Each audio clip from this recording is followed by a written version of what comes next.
Hello, আমি মৌপিয়া আর আমি আবার চলে এসেছি তোমাদের সাথে একটা বেন্টো কেকের ডেকোরেশন শেয়ার করতে।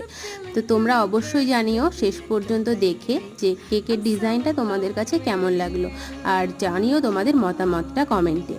তো এই কেকটা ছিল একটা বেন্টো কেক, আর বেন্টো কেকগুলো ভীষণ স্পেশাল হয়, ছোট্টর মধ্যে ভীষণ সুন্দর হয়। তো কেকটাকে প্রথমে আমি ভালোভাবে স্লাইস করে নিয়ে এখানে ক্রিম দিয়ে ক্রাম কোডিংটা করে নিয়েছি। আর ক্রাম কোডিং করার পর ফ্রিজে কিছুক্ষণ সেট করা ভীষণ প্রয়োজন, তাহলে কেকের টেস্টটা অনেকটা বেড়ে যায়। আর তারপর যেরকম রেফারেন্সের ছবি ছিল ঠিক তেমনটাই আমি করার চেষ্টা করেছি, তাই কেকটাকে ক্রিম কালার আমি পিঙ্ক করে নিয়েছিলাম। পিঙ্ক কালার দিয়ে পুরো কেকটা ডেকোরেশন করার পর এখানে আমি ছোট ছোট ডাল দিয়ে কিছু কিছু ফ্লাওয়ার্স করে দিয়েছিলাম, যেরকমটা পিকচারে ছিল।